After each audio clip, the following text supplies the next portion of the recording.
Hey there, this is Straight Talk, No Sugar Added. Life topics the way I see them. I'm your host, Nina Perez. I am here to challenge and transform your thinking. No excuses. Let's do this. Hello. Welcome back to Straight Talk, No Sugar Added. I wanted to talk about the Fight Back series that we've been doing. It's been fantastic. So we are on week 3 now. So if you haven't heard the other 2, please go back and listen to them. You can listen to them individually, but I wanted to talk about the 5 things that I learned while writing my book, Hit Me With Your Best Shot, How I Overcame a Hard-Hitting Life. And that autobiography has taught me a lot. I learned a lot of things. So the first 2 weeks were, one was about overcoming shame and how being abused by my stepfather caused me to have shame in my life and how I overcame that. And the second one was the power of forgiveness. I talked about how forgiveness of what my stepfather did to me and things like that has transformed my life and set me free. One of the things that I was challenged with, and I want to talk about this week, is standing in my truth. Next week, we're going to talk about letting go so that you can receive more. And then the final week it'll be about dreaming big. So the second topic, like I talked about, was we were talking about the power of forgiveness. And forgiveness, I explained, was to cease a feeling of resentment against an offender and to grant relief from payment of, right? So something that people owe you, that you feel that they owe you, and you are just going to hold on to unforgiveness. And, I talked about how forgiveness can be very difficult. I mean, it literally sometimes feels like you have to have superpowers to forgive sometimes. I mean, see, in our day-to-day, people will always do something that's going to offend us and piss us off, right? So the more that we learn to forgive, the easier it's going to get. Rather than to hold on to a grudge and to be consumed with it, you just let it go. Is it that easy? No, it's not easy. But as you guys know, I'm a Christian, right? So the Bible teaches us to forgive those who we're holding prisoners in our hearts and mind. It does nothing but hold us prisoner, actually, right? So having unforgiveness in my heart, what it led to me in my life was bitterness and anger, frustration, destruction, self-sabotaging behaviors. And that's what it did for me in my life. So I talked about that and what the power of forgiveness did in my life. So I wanted to talk this time about standing in your truth, right? So you know what truth is, right? The truth is a fact or a belief, right, that is accepted as true. That which is true or in accordance with a fact or a reality. That is what truth is. So standing in your truth is standing in a fact or a belief, and that is the truth. It's accordance with facts and reality, right?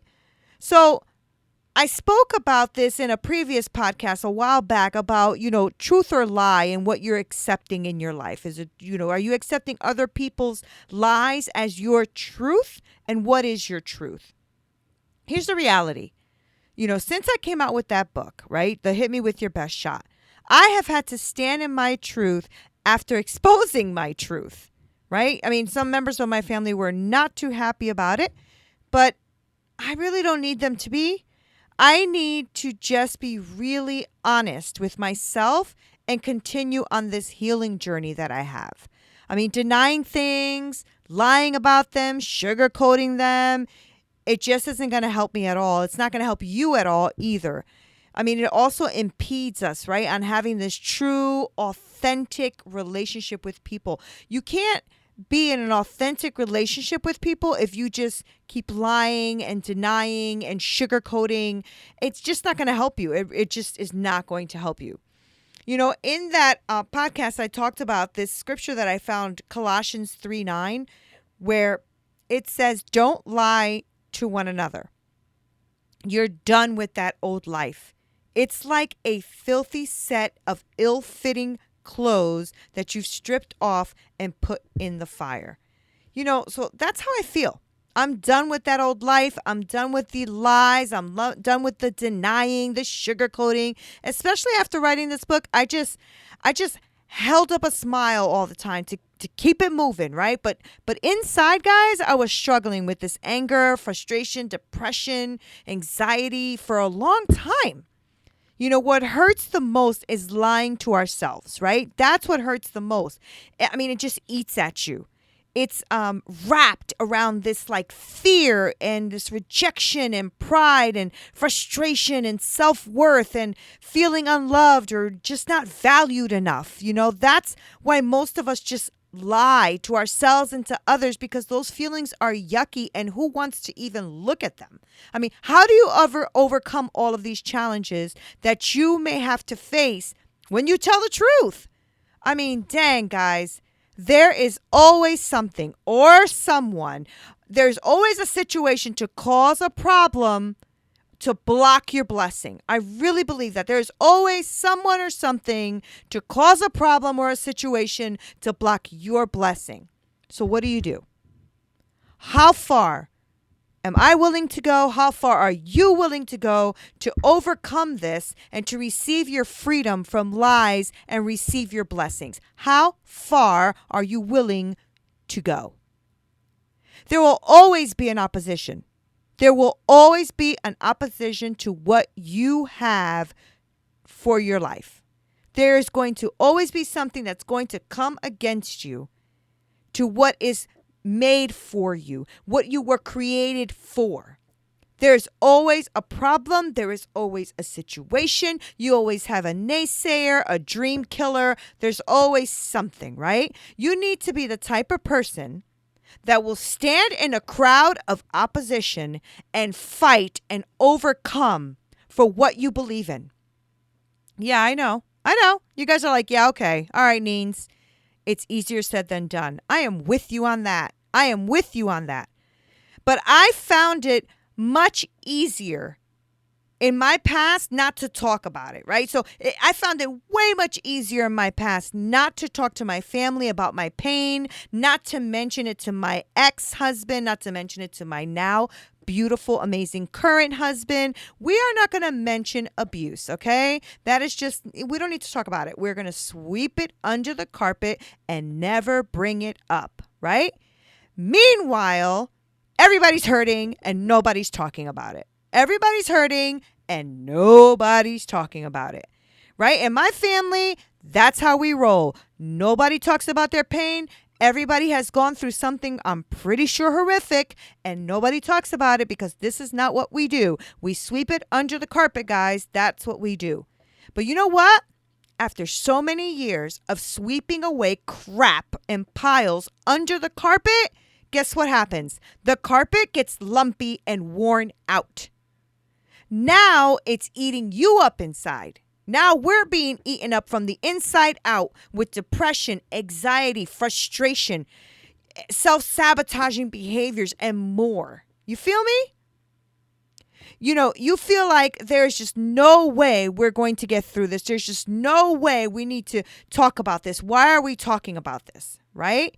You feel the need to bring it up because, if you don't, something happens. I think after a while of sweeping this under the carpet, something happens where you go through this, like an explosion almost, like you're going to self-destruct if you don't say anything. At least this is what happened to me. So after so long of everyone ignoring it, of me ignoring it and not talking about it and everything, you sweep it under the rug, you don't talk about it, you don't talk about it, you don't talk about it, you don't talk about it, you feel like, oh my God, this is where your depression and anxiety comes from, right? Because you are literally about to explode. You cannot take another thing, not one more thing on my plate. At least that's how I felt. Here's the problem, right? That the minute that you start talking about your truth and telling your truth and talking about the abuse and talking about how people treated you and talking about all that, now you're being treated like a liar, a betrayer. You're a terrible person for telling the truth, because how dare you expose the secrets of the family or expose the secrets that are happening to you? How dare you? So these are the questions I thought about while writing. Will someone's very strong opinion, because I have really strong opinions in my family, these are strong people I'm talking about. Will someone's very strong opinion make me question what I believe in or what I should or shouldn't say? The answer is yes. Absolutely. I'm asking you the same thing too. Will someone with a very strong opinion make you question what you believe in or what you should say or shouldn't say? I don't know about you guys. For me, yes, hands down. This is why when I was writing my book, I really didn't tell anyone. I didn't tell my mom. I didn't tell my family. I told them like very tiny bits. I didn't tell them anything I was really writing about because I knew that it would change my story. I knew that it would change my truth. I knew that I would have to change everything so that they wouldn't get hurt. I wouldn't hurt anyone, right? I don't want to hurt anyone. That is not my intention. But if I would have done that, I would have hurt myself. I would have hurt myself for not saying the truth, what was in my heart and what was in my mind. So I had to just write my story in my truth. Then I asked myself, okay, Neens, are you afraid that what you believe in may not be accepted and therefore you may not be accepted? So what you believe in may not be accepted and therefore you may not be accepted. Yeah. That was a question I asked myself and the answer was yes. I had such a hard time with every chapter. I knew that when I exposed all of this stuff, that I may not be accepted. I may not be accepted, or my words would not be accepted. And I would not be accepted maybe from those out there who read my book, but especially from my family. I mean, I had to take a deep breath and I had to say, here it is. And I have to weather the storm. I had to stand firm in that I was telling my truth and that I would not be moved from telling my truth. That is so hard. Most of us have been in this situation at least once in our lifetime where we had to stand up for our truth in some way. I stayed there for too long, guys. I stayed there for too long. Just covering up the situation. Nope, we don't talk about it. No, we don't discuss it. Nope, everybody's happy-go-lucky. Woohoo, everybody's partying. And inside, I am struggling. Okay? Believe me, I am still hurting over some of the responses that I've gotten from my family, but I'm actually more freer than I am hurt. So you have to be ready to live in your truth, right? You have to be ready to live in your self-acceptance. It is shocking to me. It is, including myself, it is shocking how many of us still put so much weight on someone else's acceptance. I don't know. I don't know if you guys struggle with this like I do, but it is absolutely shocking to me how much we still put so much weight in someone else's acceptance. There I am, a full-grown, wonderful woman waiting to jump out. She's like inside of me waiting to jump out and say, hello, I've arrived. Now I realize that I am older, and I have spoken to people who are older or more elderly than I, and they speak the truth whether you like it or not. They are not playing anyone else's game anymore. They don't care about somebody else's acceptance. I mean, I've spoken to people who are in their 80s. I'm 80 years old. I could say whatever I want to say. And I'm like, you know what? Yes, you can. And the truth is the older I'm getting, the freer I'm getting, because I'm realizing that I cannot keep staying in these lies, right? So I wanted to give you a couple of tips on what you should do to stand in your truth. First, I say acknowledge who you are inside and out. Acknowledge who you are inside and out. Who are you anyway? What do you stand for? What are your beliefs? Those are my questions for you. Who are you? What do you stand for? And what are your beliefs? The true you, the one hiding behind those past lies and definitions of you, is ready to be free from all of those lies. Welcome. Welcome you. Welcome. 2. Now you need to accept who you are at this moment. So now that you're acknowledging who you are inside and out, you need to accept who you are at this moment. I mean, you may change later in life. I know I have. I mean, we all change, but the key is making a change and accepting who you are right now by accepting what your struggles are with right now. What are you dealing with right now? Deal with them. It's okay. It's okay. It's okay to be disappointed in some choices that you make. It's okay. You're going to be disappointed in some choices that you make. I know I have. I have been disappointed in choices that I made when I was teens, disappointed in things I did when I was 20s, 30s. Now I'm in my 40s. There's things I'm disappointed in, but you need to be okay with that. Those are moments. Those are things that you're going through, and you need to be okay. Everyone has struggles. Everyone. Without going through this and having acceptance in yourself, you will constantly feel unworthy of the process. You will constantly feel unworthy of your progress. Okay? So everyone has struggles, guys. Everyone has struggles. And without going through these struggles, you're going to have a hard time accepting yourself. Okay? So you have to be okay with the fact that you're not okay. Okay? Okay. Anyway, accept who you are, and I mean fully accept it. Change what you can change. Accept what you can't change right now. Okay? You're not perfect. I'm not perfect. We're not perfect, but you are perfect enough right now. You are perfect enough right here, right now. Remember that and believe that because it is true. Okay? So you need to accept who you are at this moment. Now, the third one is define your truth. Figuring out your truth is not going to be like easy peasy. It's not. I mean, I believe that you have a glimpse of who you are already. I believe that you already have a small glimpse of who you are truly. But for whatever reason, people and circumstances and fear of judgment and maybe just denial has had you bury your truth deep inside of you.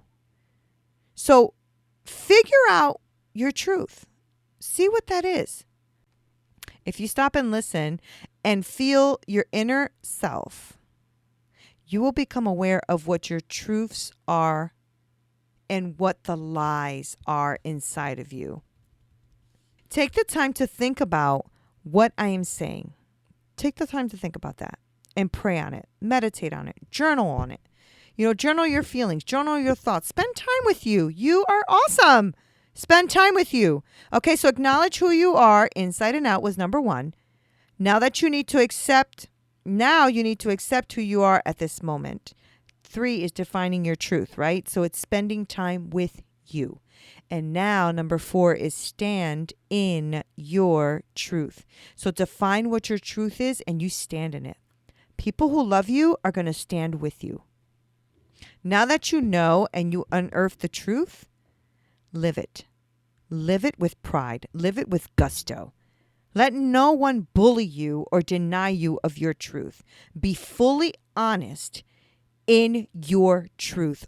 Always. Be fully honest. Be somebody of integrity. Live in your truth always. Don't compromise who you are and what your truth is for somebody else's truth. Don't do that. Okay? Don't hide behind others and don't hide behind self-judgment or anything else that matters to you. Your personal truth is just that. Your personal truth. Be set free. Change when you need to and stand when you have to. I hope this has helped you.